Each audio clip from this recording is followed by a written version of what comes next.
घंटा बजाते रहो राम मंदिर में ही, घंटा बजाते बजाते तुम्हारे बुजुर्गों को तो क्या मिला, इनको तुम्हें ही मिल जाएगा। जिनको घंटा बजाना चाहिए था योगी जी को, वो तो घंटा छोड़ के वो तो पार्लियामेंट में जाके बैठ जाते हैं या कभी सीएम बन जाते हैं, तो वो तो घंटा बजा नहीं रहे, उनको तो पता है भगवान कुछ नहीं दे सकता है। रियल में जिनको घंटा बजाना चाहिए था, भाई बाबा जी को घंटा बजाना चाहिए ना, बाबा जी सीएम बने बैठे हैं। और जिनको सीएम बनना चाहिए, जिनको पीएम बनना चाहिए, जिनको मुख्यमंत्री बनना चाहिए, जिनको एमएलए बनना चाहिए, एमपी बनना चाहिए, वो वहाँ घंटा बजा रहे हैं मंदिरों में। क्या मिलेगा मंदिरों से?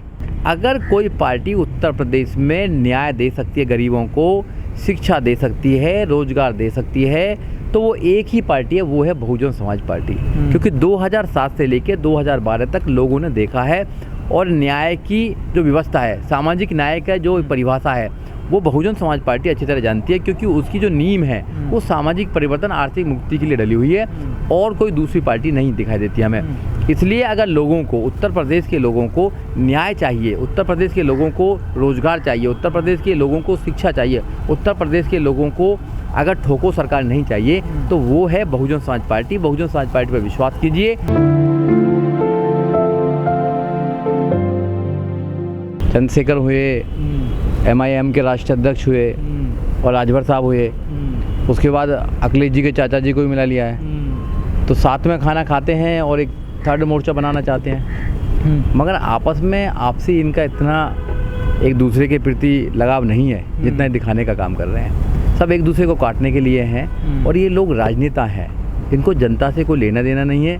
जहाँ भी इनको अपनी राजनीतिक अच्छी लगेगी वहाँ जाएंगे। ये बीजेपी में जा सकते हैं, तो उनके बारे में क्या बात करना है? बीजेपी में थे पहले वो? हाँ, तो बीजेपी में चले जाएंगे। अब वो तो कभी किसी के साथ आते हैं, कभी किसी के साथ जाते हैं। वो अपने लोगों की लड़ाई नहीं लड़ रहे हैं, वो अपनी लड़ाई लड़ रहे हैं। राजनेता जितने भी लोग होते हैं, वो बहुत कम लोग हैं जो अपने लोगों की लड़ाई लड़ते हैं, अपने लोगों के जो इशूज हैं उनको उठाने का काम करते हैं। वो अपनी लड़ाई ज़्यादा लड़ते हैं, क्योंकि उनको टिकट कहाँ मिल जाए, राजनीति में वो कहाँ कामयाब हों। उन्होंने कह भी दिया है कि अगर बीजेपी हमारी बात मान लेगी तो हम बीजेपी में चले जाएंगे, वो तो बीजेपी के प्रोडक्ट ही हैं। तो वो उत्तर प्रदेश में कोई बहुत बड़े चेहरे नहीं हैं, उत्तर प्रदेश में उनका कोई ज़्यादा इतना भी वोट बैंक भी नहीं है, तो वो करते रहें जहाँ घूमते रहें। हम बड़ी राजनीति पे बात कर सकते हैं। समाजवादी पार्टी दिन रात बीजेपी को गाली देती है, लेकिन योगी जी तो उनके घर आ जाते हैं। घर आना जाना लगा रहता है, ऐसा कुछ प्रॉब्लम नहीं है। बट जो समाजवादी पार्टी है, मायावती घर क्यों नहीं जाते? मायावती से क्यों नहीं मिलते? कैसा लगा रहता आना जाना? देखो, जो समाजवादी पार्टी है वो पार्टी भी ऐसा नहीं कि बहुत कुछ बड़ा काम करा उन्होंने। 2012 से लेकर 17 तक उनका जो राज है उत्तर प्रदेश में, वो सब जानते हैं कि वहाँ कैसे शोषण होता था लोगों का, कैसे सारे काम होते थे, वो सब लोग जानते हैं। ऐसा नहीं कि नहीं जानते हैं। तो ऐसी जो सरकार हैं, जो पहले जो लोग देख चुके हैं, उन सरकारों को दोबारा न लेके नहीं आना चाहते हैं। अब योगी जी और जो लोग हैं उनके आपस में सब एक दूसरे के साथ रहते हैं। वहाँ पर कोई जनता के लिए कुछ करने वाले नहीं है। ये जितनी भी छोटी मोटी पार्टियाँ हैं, ये सब वोट काटने के लिए आ रही हैं। ये सब बीजेपी को दोबारा सत्ता में लेके आने के लिए प्लानिंग कर रहे हैं, क्योंकि बिहार में भी इन्होंने ऐसे ही करा था। सारी पार्टियाँ अलग अलग जब लड़ती हैं और थर्ड एक फ्रंट बन जाता है, तो पार्टियां वहाँ पे फिर बिखर जाती हैं। उत्तर प्रदेश में भी ऐसे करना चाहती हैं कि दलितों की वोट भी काट दो, मुसलमान की वोट भी काट दो, आपस में सब वोटों को काट दो, बीजेपी जीत जाएगी। तो मेरा आपके चैनल के माध्यम से उत्तर प्रदेश के लोगों से गुजारिश है कि आप अपनी वोट को बिखरने ना दें। आप अपनी वोट को सिर्फ एक ही पार्टी पर डालें, वो है बहुजन समाज पार्टी। लेकिन सर, लोग कह रहे हैं बहुजन समाज पार्टी तो बीजेपी की बी टीम है ना? नहीं, लोगों को कहने को तो कुछ भी कहने दो। अब वही हमारी ये टीम है ना, क्या प्रॉब्लम है? हम भी कह देंगे कि जितनी भी टीम है हमारी ये टीम है सारी, हम देश पर राज करने वाले लोग हैं। भैया विचारधारा देखिए, क्या बहुजन समाज पार्टी जो है वो धर्म के नाम पर काम करती है क्या? अगर बी टीम होती तो वो भी धर्म के नाम पर काम करती ना। हम धर्म के नाम पर काम नहीं करते हैं, हम करते हैं इस देश में संविधान को लागू कराने की बात करते हैं, हम इसमें एजुकेशन की बात करते हैं, हम गरीब के अधिकार की बात करते हैं। क्या बीजेपी करती है ऐसा कुछ?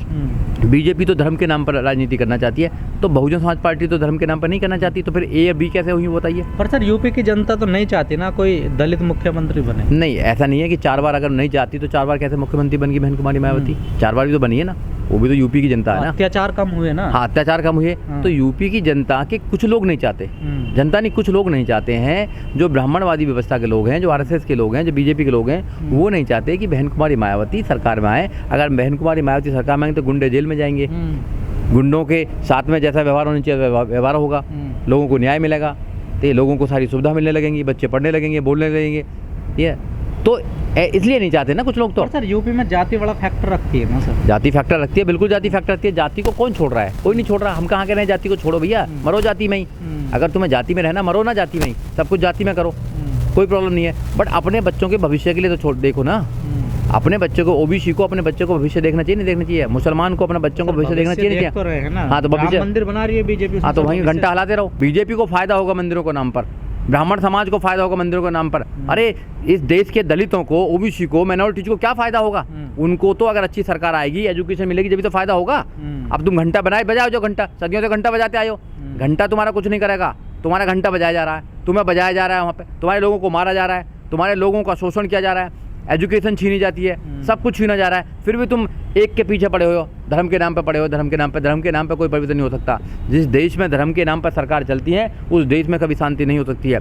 सर धर्म कुछ तो है सर। अगर अखिलेश यादव का घर बंगला धुला जा सकता है और उसके बाद भी अखिलेश यादव धर्म को मानते हैं, तो कुछ तो है धर्म में सर। धर्म कुछ लोगों ने बनाया है जिनको फायदा होता है, और कुछ लोगों का शोषण होता है। यहाँ ज़्यादातर लोगों का शोषण धर्म करता है। अगर धर्म एक दूसरे से नफरत कराता है तो मैं ऐसे धर्म को मानने के लिए तैयार नहीं हूँ। अगर धर्म सिर्फ इंसान को इंसान से लड़ाता है तो फिर भी मैं मानने के लिए तैयार हूँ। धर्म सिर्फ नहीं, अखिलेश यादव का अपमान हुआ, वो फिर भी धर्म को मान रहे हैं, पूजा पाठ कर रहे हैं, सब कुछ कर रहे हैं, तो कुछ तो है ना सर धर्म। देखो, अखिलेश यादव जी को पता है कि वो कितने भी पूजा पाठ करते रहें, ब्राह्मण उनको मानने वाले नहीं है।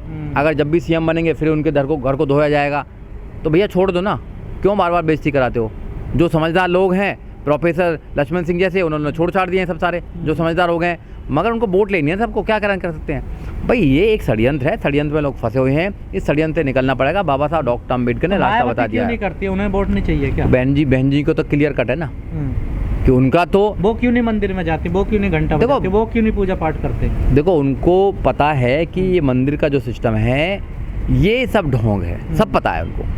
ये अपने लोगों को निकालना चाहती हैं। इस देश की ज़्यादातर जनसंख्या जो है गरीब, क्यों गरीब है? वो गरीब इसलिए है कि भाग्य और भगवान पर भरोसा करती हैं, वो अपने आप पर भरोसा नहीं करती हैं। इस देश में ज़्यादातर जनसंख्या जो है वो मंदिरों के चक्कर लगाती है और वहीं पर भीख मांगती है, और भीख मांगने में भगवान से मांगती है, जो भगवान उनको कभी देखता ही नहीं है। तो जो भगवान का डर दिखा के लोगों को बेवकूफ़ बनाया जाता है, तो कुछ लोगों का धंधा चलता है, और धंधा बड़े लेवल पर चलता है, तो वो धंधा कमज़ोर ना हो जाए इसलिए धर्म का काम किया जाता है, भगवान का काम किया जाता है। और जब भी इस देश में भगवान को बढ़ाया जाएगा, समझ लो कि कुछ लोग आगे बढ़ रहे हैं, कुछ लोगों का षड्यंत्र है, षड्यंत्र को समझना पड़ेगा। ये षड्यंत्र ऐसी थोड़ी आसानी से समझ में आ पाएगा।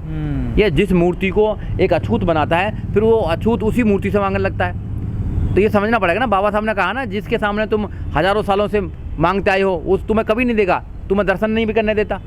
एक भगवान से कोई मिलने जा रहा है और दूसरा आदमी पुजारी उसको रोक देता है कि तुम ऐसे भगवान की, मतलब भगवान पे परछाई पड़ने से भगवान पवित्र हो जाएगा। जो भगवान सबको बनाता है इनके अकॉर्डिंग, उसको देख के पवित्र हो जाता है, तो कैसा भगवान है काहे का? तो ये सब ढोंग है, ये षड्यंत्र है। इस षड्यंत्र को समझना पड़ेगा, और जो व्यक्ति इस षड्यंत्र को समझ जाता है वो अपने आप में बाबा साहब डॉक्टर अम्बेडकर बन जाता है, वो मान्यवर काशीराम बन जाता है, वो बहन कुमारी मायावती बन जाता है। तो समझना पड़ेगा षड्यंत्र को। हम गांव-गांव में जाके, घर-घर में जाकर नौजवानों को तैयार कर रहे हैं। माना कि अभी हम तैयार नहीं हैं, हमारे नौजवान तैयार नहीं है, मगर हमारी कोशिश है, लाखों करोड़ों लोग जो एक्टिविस्ट हैं वो लोगों को जा कर तैयार कर रहे हैं कि आप इस षड्यंत्र से बाहर निकलें, आप एजुकेशन की तरफ जाएँ। अगर एजुकेशन की तरफ नहीं जाएंगे तो आप कभी भी सच्चाई को नहीं पहचान पाएंगे, क्योंकि एजुकेशन ही एक ऐसा माध्यम है जिससे कि तुम हर परेशानी को खोल सकते हैं, हर परेशानी की दवा कर सकते हैं। एजुकेशन को प्राप्त करो। अगर आप अपने बच्चों को एजुकेशन नहीं दोगे तो वो कभी भी इस देश के अंदर राजा नहीं बन पाएंगे।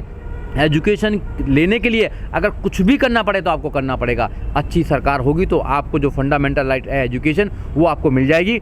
अगर आपको अच्छी सरकार नहीं होगी तो सबसे पहले एजुकेशन को ख़त्म करेंगे, क्योंकि अनपढ़ बनाना चाहते हैं, और अनपढ़ जब मजदूर हो जाता है तो 500 रुपये कमाता है, सिर्फ अपने बच्चों का वो पेट भर सकता है, वो इस देश में कुछ अच्छा नहीं कर सकता।